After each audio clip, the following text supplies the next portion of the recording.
Hi class, my name is Chelsea Nelson and this is my learning teaching interaction number 3. So I've really enjoyed these readings for this past couple weeks. I like how they kind of helped you understand the program a little bit better and how you should outline it and focus on and how to organize it a little bit better. I really like to be organized in that, and so I really enjoyed these chapters. For me, I think that the chapter I really connected to the most was chapter 3 in the Family Life Education chapter in the textbook. So I think the reason why I like this one the best was because it just really gave you a lot of information to help you make your workshop better, to kind of focus on the things that are most important instead of the little the fluffers and the things on the side that kind of can tend to take our attention away from the key points of the workshop. So I really like that kind of just, cut to the point and help you focus on on the things that are most important and how to continually make your workshops better. So we'll begin with chapter 3. It talks a lot about the evaluation, which is kind of what I briefly talked about a second ago. The gathering information to, just kind of see where your program's at, see how the people are responding to it, if it's helping them, if it's not, if you're teaching it well enough to where they understand, or if you kind of need to practice a little bit more, or be able to connect with your participants more, and just to continue to make your program and workshop better. I really liked the section where it talked about the target, the vision, and the goals. If you don't have a vision in mind, then it's going to be kind of hard to teach a workshop that's supposed to help families to improve their family life. If you don't have that vision, you don't really know what direction to take, you don't know what the audience needs, and the type of education to give them. So I like that it kind of narrows in on that in the reading a lot, and talks about the goals as well. Have a goal in mind.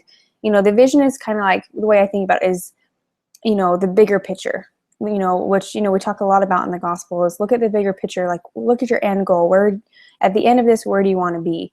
And that's kind of how I, pictured the vision, I guess. Whereas the goals, to me, I picture the goals as stepping stones. Like, okay, I want to get here, and then, then after we reach this goal is in this workshop, then I want us to try to and continue to go on to the next goal, and so forth. So it talks a lot about the goals and objectives, and I think those things can really help keep you on track in the workshop. And as participants ask questions and need help with certain things, or certain situations that are happening in their lives, you can kind of help them with those, or give them some education on those as well. But as long as you have that objective in mind, and the end goal in mind, the end vision, I think that can help keep you on the right direction, the right path. It talks a lot about evaluation questions, which I think is important. It goes right along with kind of seeing where you're at, how good you're doing, what you need to improve on. And it for me, it really reminded me of BYU Idaho. Like online, we always take at midterms, at the end of this every semester, you do these evaluation questions to help improve the course and so forth. So I think of it the same way when it comes to the workshop. And it also, in this chapter, talks about the 5-tiered approach, which I liked as well. There was the pre-implementation, kind of get an assessment of the community's needs, so you kind of know what to do your workshop on, right? Accountability, clarification, those are kind of self-explanatory. Progress towards objectives, to keep yourself moving, see where you're at, see where you need to go, and what you need to do to get there, and then the impact, that they will have on everyone in the workshop as well as yourself. So we'll move on to the Appendix E. I did like this one as well because it talked a lot about the principles and guidelines, and when it comes to ethically, and this one is definitely meant more for the educators, just so you need to know what the ethics behind your, I guess, position is in the workshop, so that you don't cross those boundaries. Because once you cross those boundaries, people are going to, get defensive and be offended and start to shut off and not want to come back. And then that's not the purpose of why you're there, and that's definitely not what you want to happen. So as educators, we need to know the ethical issues and try to be sensitive to them and other people's views and opinions. And if you don't know the guidelines, research them. Make sure you know them before you teach and do a workshop to other people. Oh, I liked it also talked about the virtue ethics. Have hope, optimism, caring. Just have a good nature about you, so that people want to connect with you as well. And just be trustworthy, so people want to open up and connect with you and work through some things together and educate ourselves. It talks about the ethical principles for parents and the educators, so relationships with parents and the families, with the children and the youth, colleagues and the profession, as well as the community and society. Another one I kind of really liked was in the family relations boundaries between parents reading. It says, talks about it says, find depth and balance. I like that as well, because you need to be able to dig deep and find the core of what's kind of going on in the participants' lives, as well as, not getting too deep to where you can't teach them much more than where you're at, or that you're getting too singled out one person situation, and that it doesn't even help another participant who's sitting there listening in as well.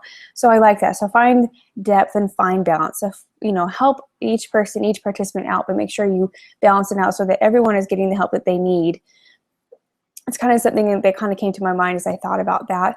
And with my job where I work with children, it's the same thing. You got to find that depth with them, that connection with them, as well as the balance of making sure you're giving enough attention to all of the kids that are there. So in that, it continues to talk about like the levels of family involvement. Level 1 is minimal emphasis on family. Level 2 is information and advice.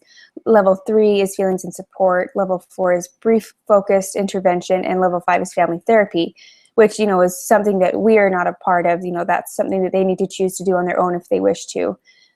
And so continuing on, if the domain and boundaries of family life education, in those readings, it talks a lot about family life education should involve prevention and education for individuals and families relevant to the content. So it's good to learn other things, outside of the issues, I guess, or the problems that we're having within our families. But the main reason why these people are coming to the workshop is because they want to know more about communication, or how to, solve problems better within the family. They want things like that. So they're usually going to be coming to your workshop for a specific reason. And so I think it's important to keep your content relevant to why your participants are there.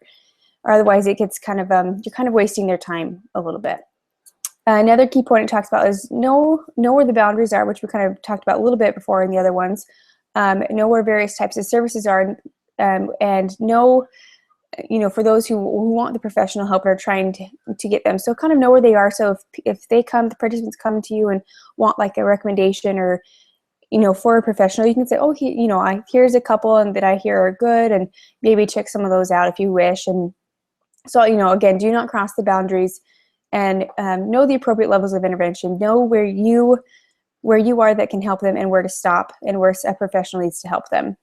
Anyways, and so, basically focus on the boundaries and the ethical issues, and how to make your workshop better, and continually strive to do what's best for your audience.